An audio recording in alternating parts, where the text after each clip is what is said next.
One. What's going on, everybody? Welcome to the Laker Central podcast, where I normally discuss the most famous basketball franchise on the planet.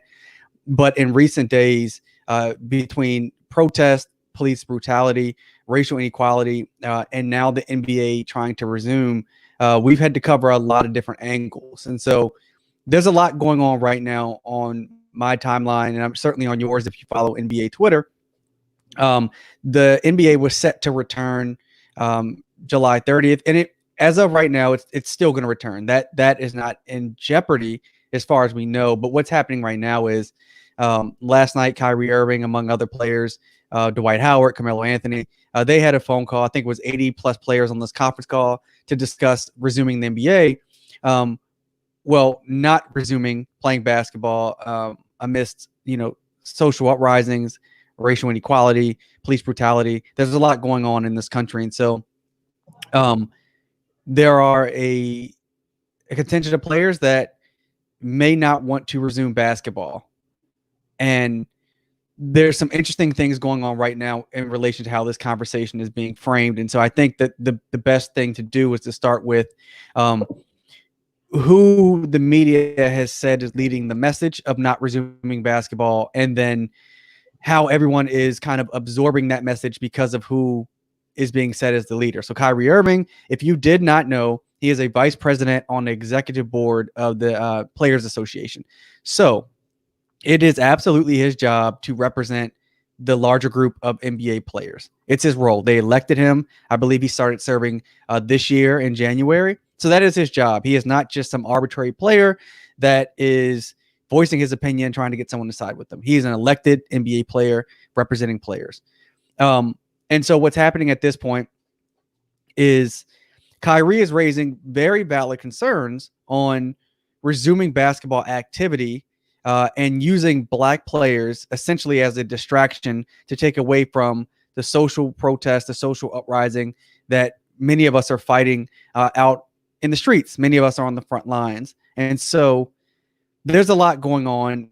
And because it's Kyrie who was first named as the guy delivering the message, when you mention Kyrie, you get a lot of backlash, right? There are people that don't like him because of his time in Cleveland. Certainly there are people that don't like him because of how things worked out in Boston. And I think there's a lot of racial stuff behind that as well. And then now, you have Kyrie, who's been injured most of the year, who, as far as we know, was not going to come back because he had shoulder surgery in March. And look, Kyrie was one of the people that voted 28-0 to resume the season just a few weeks ago. He was one of the voters. For whatever reason, the league did not do a general vote and include everybody, but Kyrie voted to resume the season. Since then, he is voicing additional concerns. And so there's so much going on around his specific opinion. And when you look at who started reporting this stuff, it was Woj, Shams, and Chris B. Haynes from Yahoo. Woj, he seems to be painting Kyrie as a mad lunatic, so to speak. You have Shams, that's more middle ground. And then you have Chris B. Haynes, who seems to be delivering a completely different message from Woj, which sounds to be one that resonates with the players who are largely black. So here we are. Vinay, your timeline's been crazy. People are all over the map in their opinion. So what say you, my friend? If you do not want to play this season for whatever reason, pandemic, social reform, because your mind is just not in it, do not play this season. I have zero issues with that. If LeBron tomorrow says, I've changed my mind, I don't want to play, I have no issues with that. It is everybody's right as a player to not play, as long as you accept the consequence of what it is, which is in current, from what I've read so far, is you don't get paid if you don't play. If you're fine with that, don't play. I have zero issues with that whatsoever. I would rather the players, do what makes them happy and do what works for them and, makes them feel right, because there are some players that have lost family members to the pandemic and that sort of situation, then them feel forced to play. To my understanding, the NBA has also echoed that message. If you don't want to play, don't play. They're figuring out contingencies for situations in which players don't show up. So if Lou Williams or Dwight Howard or Avery Bradley decide we don't want to play, the teams and the league are figuring out contingencies for that. Mm-hmm. That is my opinion on that. I don't have any other issues with that.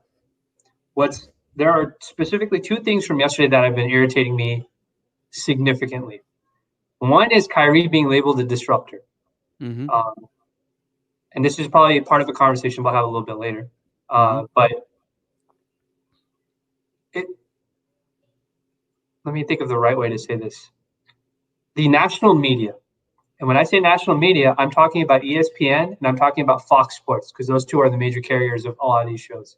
Mm-hmm. The people that work at these places, I'm not talking about Kendrick Perkins. I'm not talking about like when they bring on Scottie Pippen and Jalen Rose and Chris Webber and those guys. I'm not talking about those guys. The folks that work at these companies, when they go on television or when they write things, they're constantly inventing new ways to inject code into how they describe players. I'll give you two examples, or I'll give you one example outside of the disruptor. The disruptor thing is exactly what you said. It's trying to make Kyrie sound like he's going in there and just like, oh, F the whole system, like F these guys, F this, F, like this is how I feel. Like as if he's like literally trying to throw a wrench in like the whole process. Obviously, that's not the case. And there's obviously a lot of people who wanted to voice certain concerns. It is his job as a VP to at least elevate those concerns because he is a star and a very recognizable player in the league, right? If Lou Williams, Avery Bradley, and Dwight Howard say that they don't want to play, people will hear it, but they may not think anything of it. But if Kyrie elevates that message, then now people take it a little bit more seriously. That's normal. That's how it works. He's an elected official essentially for the player union.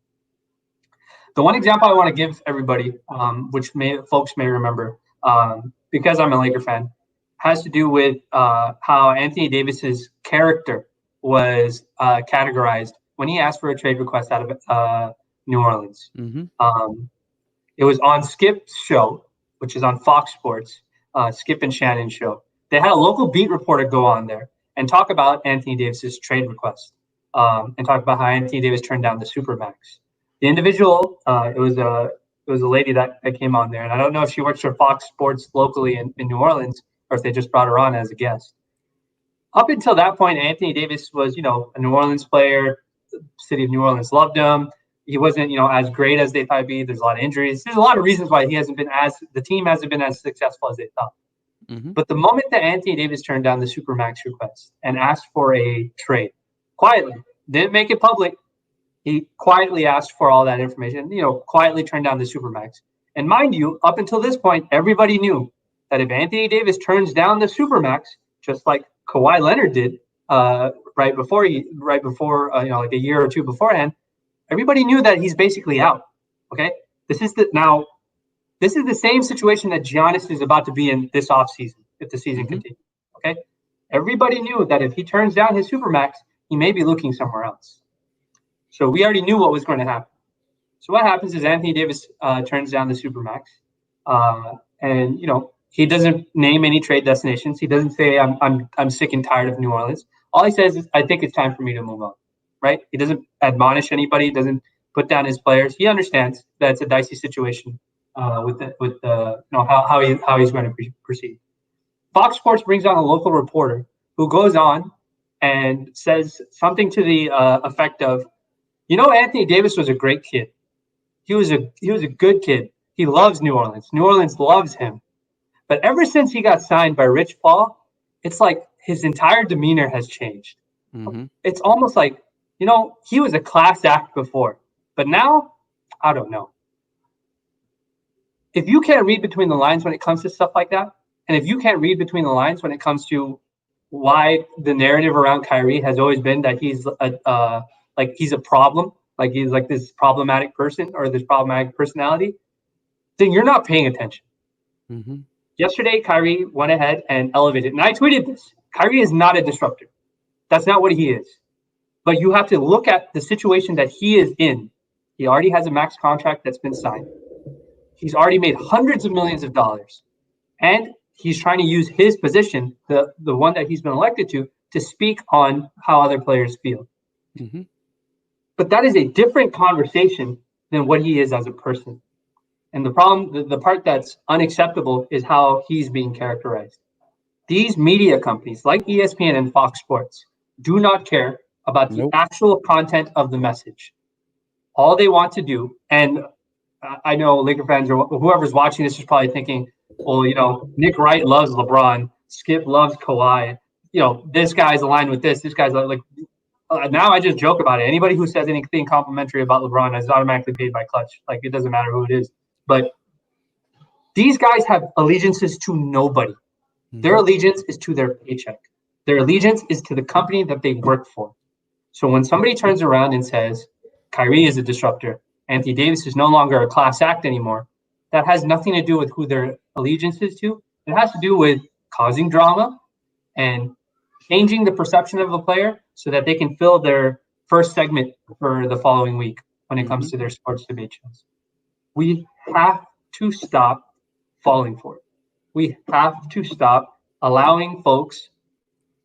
I understand Woj breaks news, but these dudes like Jason McIntyre, Doug Gottlieb, all of these guys, Nick Wright, Skip Bayless, we already got Jason Whitlock out of there. They didn't even renew his contract. You have to get these guys out of there. The best way to do that, and something me and you have talked about, is block them. Block them and stop retweeting them. Everybody thinks that you're just dunking on them every time you guys make fun of them, but it doesn't matter because what they want is the retweet. Whether you dunk on them or not, or make fun of them or use sarcasm on Twitter, it doesn't matter. The moment they get your retweet, they win. That's it. Please. My only request to anybody who's watching this or ends up seeing this is block these people. I didn't even see the Jason McIntyre and Doug Gottlieb tweet because I blocked them such a long time ago. And it wasn't until somebody pulled up a bunch of screenshots and I saw it that like I mentioned you in the thing. Like, I would have never have seen it because I wouldn't have shared that nonsense. I understand that there are players don't want to play. We just have to, we can't just keep falling for that bait. Like, as an NBA community or basketball community or just folks on Twitter, we have to stop spreading this kind of like this kind of misinformation and characterization. Chris Haynes yesterday in his article, like you mentioned, he specifically put that quote, if we can find a middle ground, if you want to play, let's do it. But nobody retweeted that. Nobody did. Because everybody wants to get their jokes off and stuff like that. And I get it. Twitter, some people go to Twitter because they want to make jokes and stuff like that. But we can tell the difference between somebody who's making a joke and somebody who's actually using that as like a talking point or like a check mark against Kyrie. That's not what he is, right? And that part just has to stop. As a community, we just have to just decide. If we could get Whitlock out of there, I'm sure we can get anybody else out of there. Skip Bayless's contract is almost up. And you can see how desperate he's getting. Every tweet is either LeBron, Aaron Rodgers, or I forgot who the third guy is. Something about the Cowboys or something like that, probably Dak Prescott or something like that. Those are literally the three guys that he puts in his tweets. If you stop retweeting Skip, he's out of there. Because Fox Sports is going to go and be like, nobody's engaging with you. Nobody's already watching your show as much as they should. So we just that's my thing. First and foremost, stop with allowing people to shape the narrative as to what these players are, what their motivations are, and all that kind of stuff. Well, okay, so let's do this.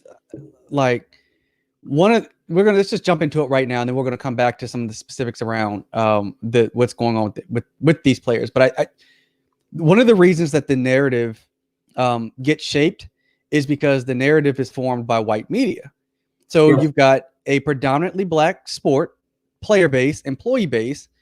You've got predominantly white owners, and then you've got predominantly white media who needs to frame these conversations in a way that a predominantly white fan base will agree with and consume. I mean, that's what's going on here. Black people are only 13% of the population. And so with us having such a small number of the population, who these media companies are catering to, they don't look like me. They don't look like you. And so when Kyrie comes out and says, I think that by us resuming basketball, that's a distraction from the larger issue of racial inequality in America. That is a valid conversation to have. Someone tweeted me earlier and said, they always looked at sports like it brought people together. If the NBA resumed, wouldn't that be an opportunity for us to come back together? And I said to that person, sports has only been excuse me, sports has only been used as an avenue to bring people together when black athletes shut up and entertain. That Right. is it. When black athletes kneel, when black athletes wear t-shirts in support of black people who have been injured by police or otherwise, when black people raise their fist, that's when all of a sudden it's shut up. It's not about politics. It's not about race. It's not about equality. Just play the damn sport. And so what we have to realize is, can sports be a distraction? Oh, certainly. Can sports be a distraction when someone is sick in the hospital? Certainly. It's as I've lost loved ones as I've grown up, the Shaq Kobe Lakers were a great distraction after I lost my grandmother. And so I appreciate the Lakers for that. And that's one of the reasons I am such a fan of the Lakers and why I do what I do right now on behalf of the Lakers. But it's important to recognize that these black players may very well be conflicted, as I am, as well as someone that covers the NBA, covers the Lakers, but first and foremost as a black man. And so I understand when these players say, wait a minute, one, there's all these protests happening amidst a pandemic. And so the NBA is telling us we have to report to basically a bubble and be locked down, and we can't bring our families for 2 to 3 weeks. So we're now leaving our families unprotected. That is certainly an issue when black people are being killed, abused, and otherwise by police and white Americans out there. I understand why these players don't want to leave their families behind, leave their children behind to navigate a pandemic and racial equality. Then what you have happening is black players being locked down to entertain a largely white country. Correct. And Adam Silver is never going to say these players can't protest. He's never going to say that they can't. He knows the backlash for that would be just ridiculous. It'd be the NBA doesn't want that. And so I'm sorry, not to interrupt. It is such a loaded situation right now. Right. That I would be, what is the right way to say it? There is so much leverage in the players' hands right now that it just makes anybody who is, in my opinion, anybody who is saying that Adam Silver would put his foot down, considering what we've just seen happen with Kaepernick, what Patrick Mahomes and all those other NFL players just did to get Roger Goodell to go in, whether you want to believe, accept the apology or not, or whatever it is, to make Roger Goodell come out and make a statement that they would have never made 4 years ago. It is such a loaded situation, and there is so much leverage that the players have right now over the league. Okay, yeah, of course. Like he's not going to say no to anything. No, he can't. He can't. He's not going to. If he does, he further unites the players, right? And not that Silver is against the players uniting, but I'd bet a pretty good amount of money the owners would be against the players uniting. And so there is so much going on right now that I have made this very, very clear on my platforms. I saw Frank Izola tweet out that Kobe would never. And look, and here's the thing. We do know that Kobe would risk damn near anything to play basketball when he was alive. We do know that. What we don't know is how he would react given this specific climate. So to embody Kobe, to use Kobe against these guys, knowing that these guys look up to him the way that they do, is ridiculous. It reeks of racial undertones, trying to use one of the biggest black athletes of all time against the very guys that grew up idolizing him. I've seen, I can't now think of this guy's name, another journalist try to embody Pat Tillman.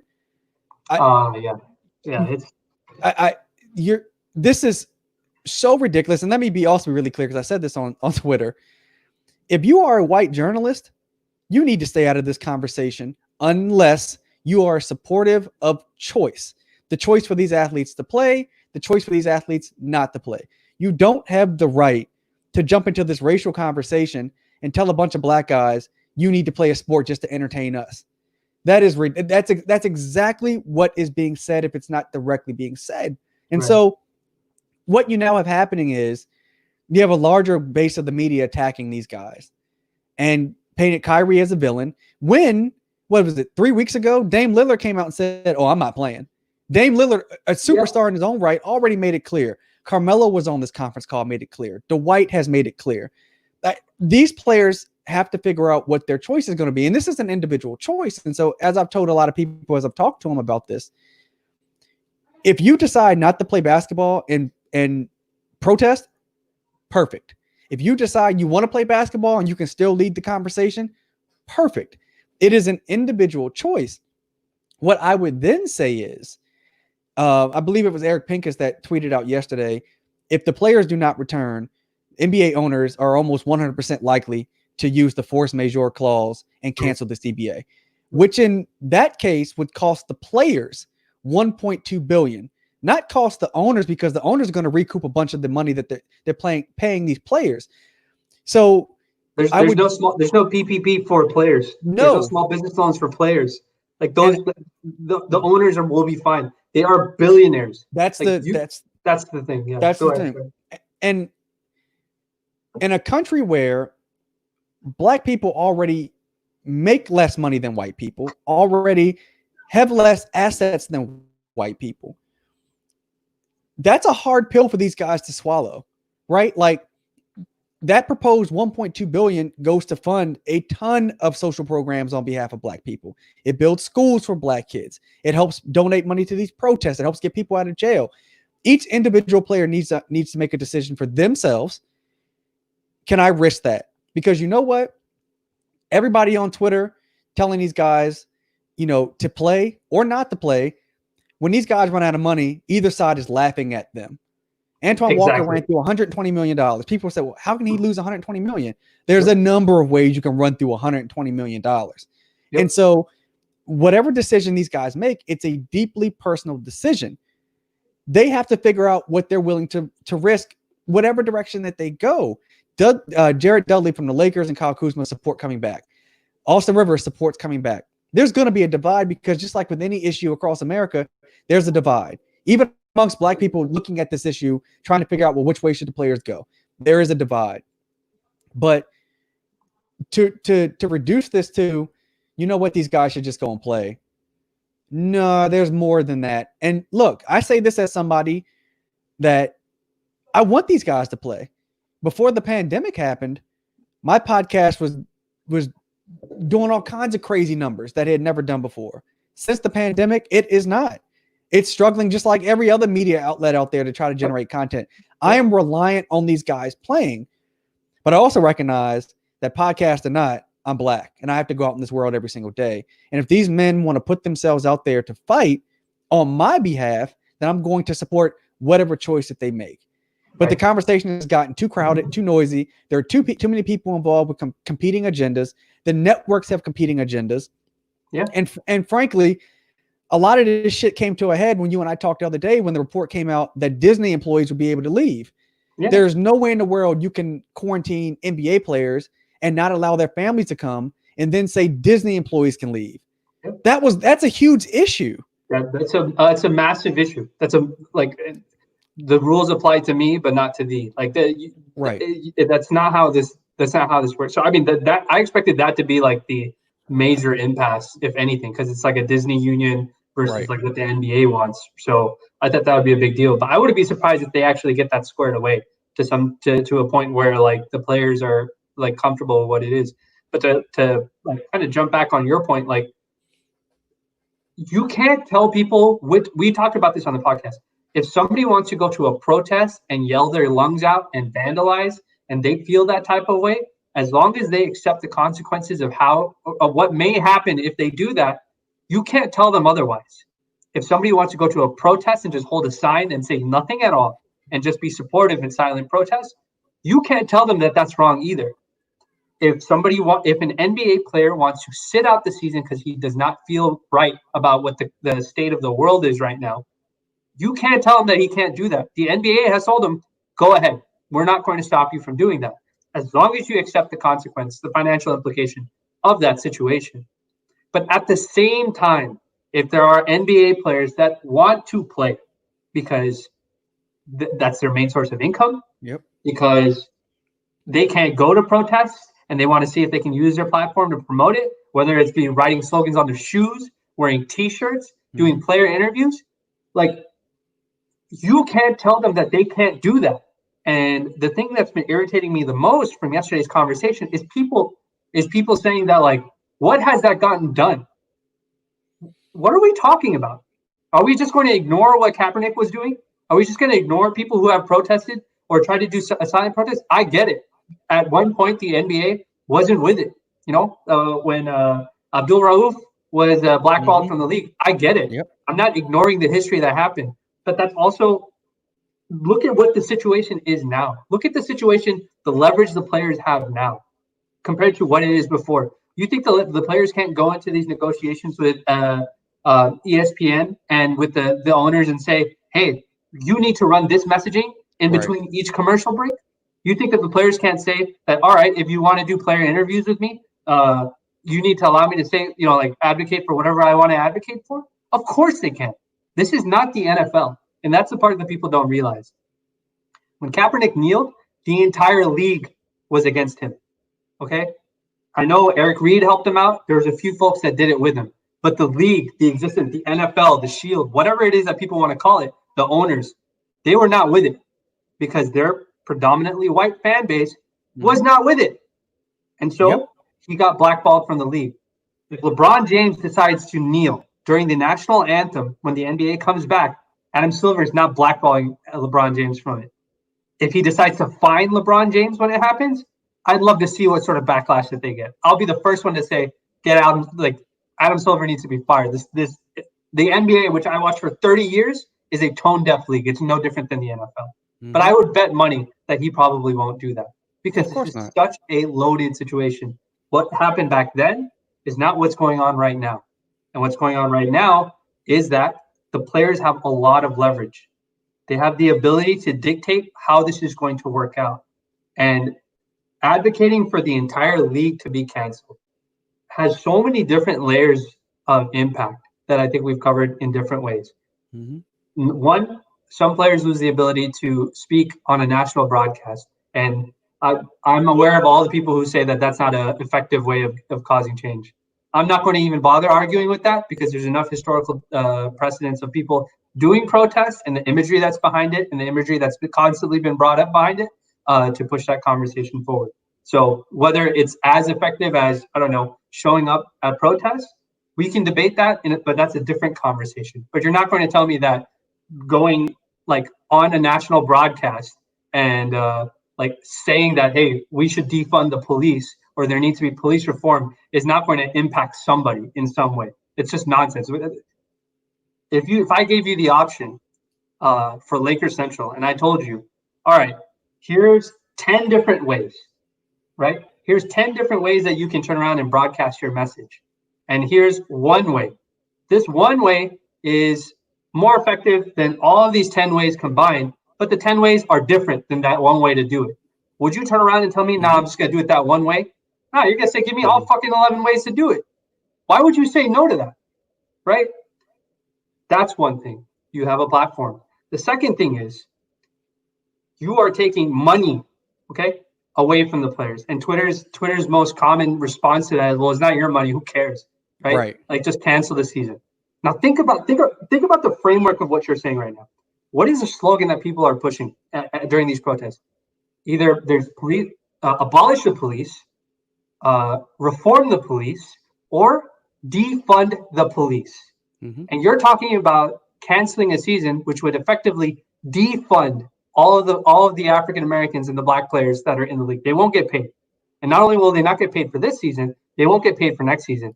And you'll kill their leverage. We haven't even addressed how decades of equity that they've collected, right? Because if anybody remembers, the CBA negotiations that happened before, they went smoothly. But the ones before that did not go smoothly because the players wanted a higher percentage of the CBA. Because they said, we're the guys that bring in all the revenue, we're the talent, you need to pay us at least 50-50 of what's going on.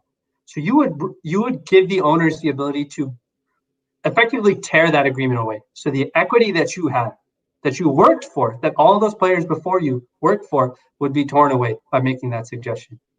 Yep. If you feel that that's a good enough way to do it, all right, that's cool. Like, you know, if you feel that passionately about it, that's fine. And I think in Kyrie Irving situation, he hasn't said that. He's against, like, he's advocated that people, you know, players can go back and play. He's like right in the middle. If you want to play, play. If you don't want to, you don't want to. But the amount of layers and the impact, the economic impact it could have on the players, okay? And in 2020, athletes across different sports are probably the biggest proponents of helping their community, okay? Yep. We know that LeBron's done what he's done. Steph Curry has done a bunch of programs up in the Bay Area. He feeds, if I'm not mistaken, he like feeds kids. He feeds the homeless population as well. Mm-hmm. Him and his wife have like wonderful programs for them. The Clippers and Kawhi, they've gone and given out backpacks to like the local schools in the LA community. They've gone and built, you know, like in the LA community, they've built like rebuilt parks and backboards and facilities and stuff like that. There are tons of players that are doing things in the community. Why would you take away the one way that they can continue to collect money so they can put into those programs? That's the part that doesn't make any sense, right? And the last thing I'll say about this is the NBA audience is not the NFL audience, okay? Nope. So we need to stop acting as if it's exactly the same thing, right? A lot of folks who are big NBA fans, who are also NFL fans, saw what the issue was with how Kaepernick was being characterized, and they knew it was unfair, and they voiced their concerns. That's not the same. Like, just because like it happened in the NFL doesn't mean that that's what's going to happen in the NBA. It is a very different situation now, and I think a lot of people are very aware that Kaepernick was right for doing what he did, and we see that situation. So my thing is, like, I understand it's a very the emotions are very high. There's a divide philosophically as to whether people should come back, shouldn't come back. But this idea that like there's only one way to do it, or that this is less effective than the other way, so we should just cancel out the other way without thinking about all the other situations, like the economic impact and the ramifications of it. That is like, that's not the way to do it. Like, as with so many things, and we say this all the time, it's not binary. It's not black and white. There is so much gray area involved in regard to this situation that people need to take a step back for a second. Just think about what you're suggesting. I read Eric Pincus. I retweeted Eric also. And I said the same thing. I was just like, and I think he framed that tweet perfectly. He said, whether players come back or they don't, there are actions and there are consequences to those actions. Whether you feel it's right or wrong, there are that still happens. That still exists. And people need to be aware of that. So, you know, yesterday I had a back and forth with a bunch of different people in regards to it. And look, man, like I'm not going to tell anybody how they have to feel. I'm not going to tell anybody what it is. All I'm trying to do is provide a perspective as to like some context as to what it is that you're suggesting that certain people do. But one thing that I'm like absolutely not going to agree with is I'm not going to agree with people saying that using a public platform on a national broadcast is like what has it really accomplished? Like I'm not going to do that, man. Like I'll tell you why. I'll tell you why the platform matters. When you go on Twitter, okay? When you go on Twitter and LeBron tweets something, what do you typically see in the comments, right? You see two groups of people. One group that says LeBron's a GOAT, he's amazing, look at how amazing athlete he is. And then the second group you get is people who they're just doing whatever, anything and everything they can to downplay what it is.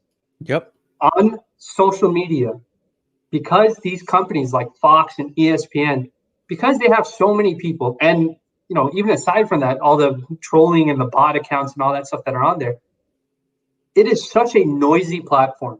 Okay, Twitter is such a noisy platform to promote ideas. Unless you go viral, which obviously all of LeBron's tweets do, even if they go viral, it's still so noisy. People will retweet LeBron with something that's completely out of context. What do you think happened with Kaepernick's situation? Anybody who used common sense read exactly why Kaepernick kneeled. Yet, one network was completely effective in twisting the messaging of what he was trying to say, to the point where years later, Drew Brees goes and does an interview and gives a completely tone-deaf response as to what kneeling during the anthem meant. Yep. That is the effectiveness of using just social media. That is the effectiveness of what it is. You have media machines and you have people with different agendas who are out there to misinform folks, to twist the meaning of people's actions. And the only way you can combat that is by having a platform where you're not just unfiltered, but nobody can challenge what you're saying. There's no confusion. If the NBA decides, okay, we already know the NBA has pandemic protocol, right? So chances are when they have to do player interviews, it's not going to be person to person. They'll probably go sit on a podium with one mic in front of them. Nobody's next to them. Maybe they field a couple of questions and stuff like that from the crowd, similar to like what they do in the playoffs. Mm-hmm. There is a good chance that if that's the way that it goes, which is what it seems like it may be going in, nobody's like, you're going to have almost no audience in front of that player. That player is going to be able to take a mic in front of them and say whatever they want. He won't be distracted by anything. That is perfect. And when you get three different guys, you get the best player on the Lakers, then you get the best player on the Bucks, then the Clippers, and then the Rockets. When each one of them goes up there, and the first thing they say is defund the police. Yep. I want police reform. Too many Black Americans are being affected by police brutality. That needs to change. When that message is being said over and over and over again, whether you have data behind how effective it is or not, it is still a message. It is a place where, because everybody's saying it's a distraction, if you think you're going to be going to watch games and listen to your favorite players speak and be distracted from what's going on in the rest of the world, there's a good chance that's not going to happen. And the NBA has been very pro get your message out. What is it that you want to say? What is it that you're about? Adam Silver is not going to be able to stop that. And he's not going to, because nope. It's not the NFL, Matt. They don't want to be that way. And so that's my rant. We talked about this offline yesterday, and I was much more animated about that. But there are two industries, and we've talked about this. The first industry is the talent industry. Mm-hmm. Many sports are predominantly Black. Hip-hop music, which was originally considered a smaller genre, is now basically pop music. It's the most popular genre that there is in music. That's also dominated by many Black faces. A lot of folks that are singers, producers. It's very dominated by African-American talent. So you have sports, music, and then you have like apps like TikTok where like these dances are like generated by folks who just, make up their own dances that get co-opted by somebody else. You have so much content and you have so much, I don't want to use the word culture, but there is so much of what people enjoy that comes from the Black community. That's one industry. The second industry is the industry that talks about the first industry, right? Yep. These are the folks that are like Woj, Shams, Frankie Sola, Jason McIntyre, Skip Bayless, Jason Whitlock, Marcellus Wiley, anybody else on ESPN, that's Rachel Nichols, everybody else you think of. What has happened is as the industry of talent has continued to grow, as technology has gotten better, right? Technology has now allowed producers, kids in their homes that never had a chance of getting into a music studio be able to make music at home. They get found by rappers or they get found by musicians or pop singers and stuff like that. It's given them an opportunity to grow. As technology has grown, the first industry has continued to grow. But as technology has grown, the second industry, the one that is critical, the one that does all the analysis, the one that decides whether this guy is good or not good, has not changed. And that has to change. Because what's going to happen is if they can't control the talent that comes in through the first industry, they're going to try and control the conversations around that talent. And I am all for that. I've told you offline so many times. The thing that irritates me the absolute most, is that companies like ESPN and companies like Fox Sports handpick the guys that they know will walk the organizational line. And that has got to stop. We need more Chris Haynes. We need more Marcus Spears. And I'll even say this. People hate sometimes, they hate on Kendrick Perkins. They make fun of him a lot. They hate on Paul Pierce. I make fun of Paul Pierce all the time. Jalen Rose. But as long as they can keep it honest, as long as they understand the situation and the background that these players, this talent comes from, those are the folks that you need to have in those conversations. because they're going to be the ones that don't go out and say, well, Kobe would never. Right. They're not going to be the ones that go out and say, well, Kyrie's a disruptor, because they understand the nuance and the context because they were in those positions as well. We have to change. The first industry is already so very much influenced by Black culture and dominated by Black talent. And that's great. That's wonderful. Mm-hmm. But that second industry has got to change. I'm not Black. I'm South Asian, right? According to ethnicity. I don't even want the position. I just don't want to hear people who are disconnected from what's actually going on, and who want to like decide that this guy's a class act, this guy's not a class act, this guy's a disruptor, this guy's not a disruptor. Oh, LeBron's only doing this because it fuels his, it adds to his legacy. He wants to play because he wants to go ahead and get a championship. He doesn't care about anything else. I don't need any of that. Like, that shit can go away. I don't need any of that anymore. Like, I would rather just have somebody tell me exactly what it is that the situation is about, and be able to connect to players and provide that context. That's where journalism and analysis and stuff like that has to go. The rest of this entire umbrella that's over all the talent in the sports and the music and stuff like that everybody consumes, that needs to change, man. Like, I retweet you all the time. Every time you ask for like more writers and stuff like that, like, those are the people that I want to promote, man. Like, it's just irritating reading stuff like what happened yesterday. Yesterday's a perfect example. The Athletic, Shams dropped. I don't think it's Shams. The Athletic dropped the article about Kyrie. And I want to say like maybe a couple hours later or minutes later, they dropped the article about LeBron saying, LeBron saying that, I think I can continue to push the message forward if I go back. Like, it was contrasting messages. So they framed Kyrie like don't play, and then they framed LeBron like, oh no, we should play. So I was just thinking to myself, I was like, I wonder if that's going to be the A segment for the shows on Monday. They're going to be like, well, LeBron says play and Kyrie says doesn't play. So now let's take these two Black athletes and pit them together, and push whatever our agenda is. This stuff's got to stop, man. We got to be better. We got to be better. I think where we're at is that it's not going to stop anytime soon. Now, if the athletes decide to really not play, that'll send as loud a message as I think has ever been sent in sports and probably culturally. And I think one of the big things I think everybody needs to realize, on the financial side with these players, is the last CBA, the players received 57% of basketball revenue, basketball related income.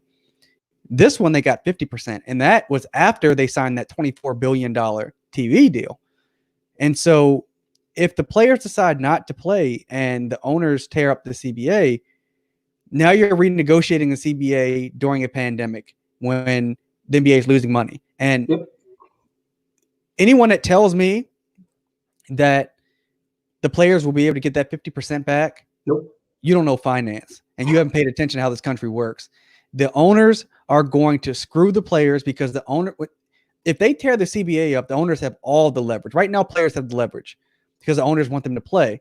But if the players refuse to play and they tear the CBA up, now all of a sudden the owners have the leverage, because the owners, we've seen now during the pandemic, Mark Zuckerberg, he's made more billions. Jeff Bezos, more billionaires are making more billions when regular Americans don't have jobs. And so these players, I mean, look, outside of the 1%, LeBron, Steph, those guys, Durant, right? Sure, they could stop playing basketball today, and there are a number of ways that they would continue to monetize what they've done. But everybody else, I don't care if a guy makes $7 million a year. That money will dry up really, really quick when this is all he's learned to do his entire life. And so there are huge consequences in whatever direction that these men decide to go. What I would say is that it's nobody else's right to tell them what to do. And we live in a society that loves to tell Black people what to do, loves to tell Black athletes what to do and how to approach various situations. These guys are the very best at what they do. They're literally in the top 1% of what they do sports wise. And everybody telling them what to do isn't even in the top 50% of what they do. I mean, these guys are special.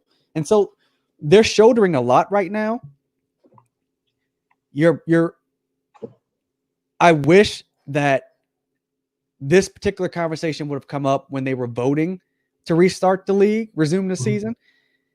I feel like putting that out there then may have made some more sense. I don't know why the Players Association didn't poll all the players, given how severe the situation is. They should have polled all the players.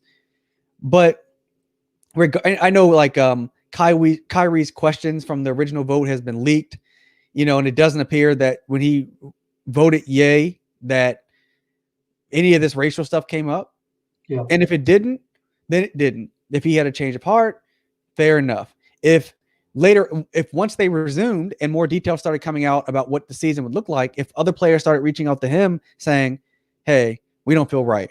We've got more questions. We need you to speak up because we elected you to speak up. If that's the case, then that's the case. We simply don't know.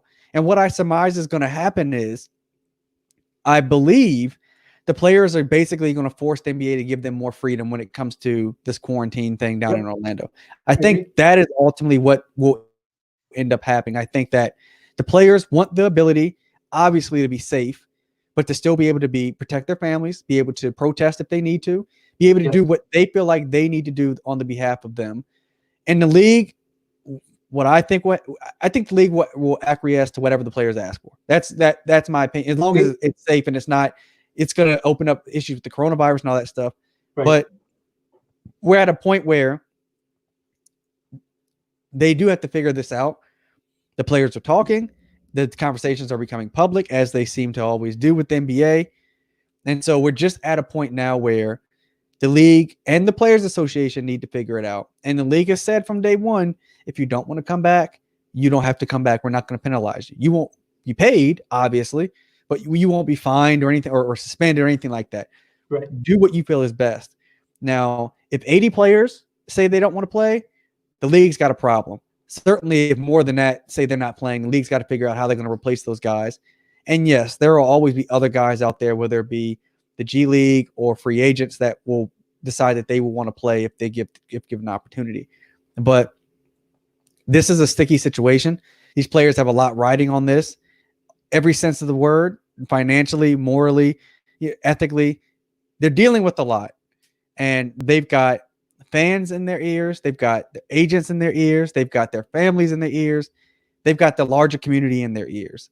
And whatever decision that they make, whatever decision individually that these guys make, someone's going to have something to say. So I cited Dame Lillard earlier. The minute he said it, that he wasn't playing, people came for him. People questioned his heart. People questioned, how much he wanted to support his teammates, his quote unquote brothers. Right. Like, let me be really clear. I played sports growing up. I have 3 brothers, 3 real brothers. Everything else, coworkers, teammates on a team, screw that, man. Like, he has to do what is right for him. And so the league better figure this out. I think they will. Surprisingly, there have been no leaks from the league office on this situation. And I mean, I don't know. I'm not. I think a lot of the conversation right now is going on between the Players Association, because I think the league is trying to work. So this is the thing. I don't think the NBA and the Players Association are at odds with each other. I think they're trying to work with each other to make this as comfortable as possible for the Players Association. What's happened as of yesterday is there's the group that felt that they weren't being heard, they're voicing their opinion, and they had the conference call and all that sort of stuff. So I think it's good that all that kind of stuff is happening. But at the same time, my concern is more like my concern is more in the realm of like, is this now becoming a distraction to what is going on in the world right now?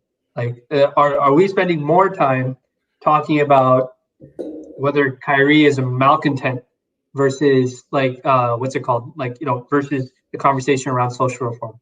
Because I'll keep it straightforward. It's not like ESPN is like interviewing players about racial inequity right now. They're still going and doing MJ LeBron debates every now and then on ESPN. So clearly ESPN is just going to do whatever gets them views and stuff like that. And for as much as people think that they'll change the system and all of a sudden ESPN will start, carrying more political conversations, that's not going to happen. No. So if you're going to take away that national broadcast platform, where players can actually have those conversations or make their statements, you may be doing more harm than you realize. And this is outside of all that in general. But yeah, I agree with you. Like, we talked about it on the last live stream, that I feel as though some of the conversations that have been happening on the back end as it relates to the subgroup of people who were on that call yesterday has to do with them also making sure that their teammates don't feel like they're letting them down. Right. Like Dame probably doesn't care because he knows who he is and he's secure in who he is. Mm-hmm. But there may be players around the league that don't have that security. Mm-hmm. You know, they don't want to feel as though that, even aside from letting their teammates down, letting a fan base down. And we can all pretend that NBA fans are like this like moral high ground bunch, but we're not. Okay. Yep. Like, Kobe died and it didn't take more than 4 days for people to start doing like the nonsense debates over and over again. So I have no trust whatsoever that if a player decides like, hey, I don't want to play, and he's on Lou Williams, if Lou Williams decides that, hey, I don't want to play, I think today everybody will be like, yeah, great, that's right for him, that's good, you know, I respect his decision. And then if the Clippers lose early or something like that, I would not doubt at all that people turn around and say, well, part of the reason that it's they lost is because Lou Williams didn't show up. You know, he's partially to blame. So, like, well, let's not pretend like people won't do that. People will do that because we've seen that happen before. So I think there's a part of the players that feels that, like, am I going to get backlash from my own fans? Right.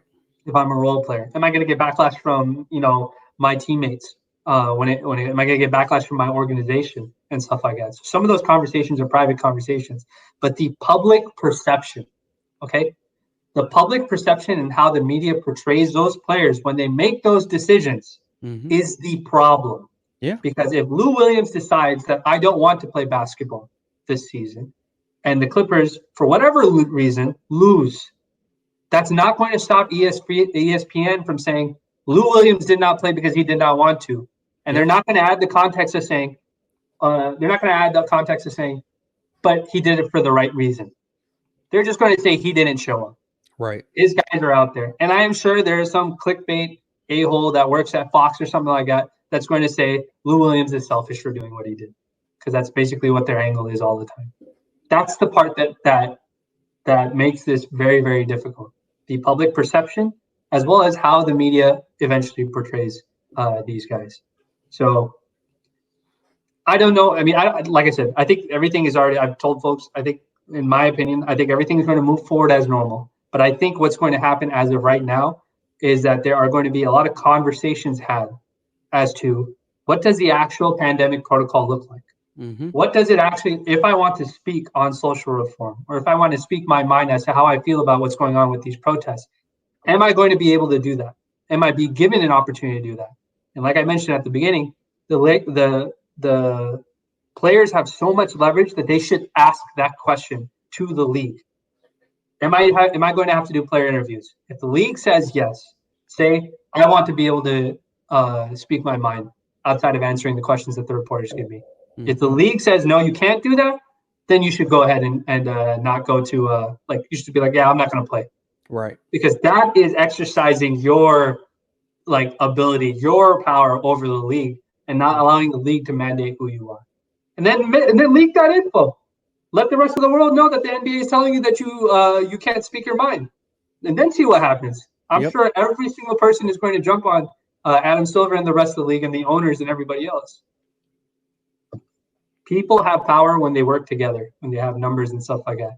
Dividing and conquering based on methodology and all that stuff does nothing other than just divide and fracture the way it works. So I hope, in all honesty, I hope all the players are comfortable.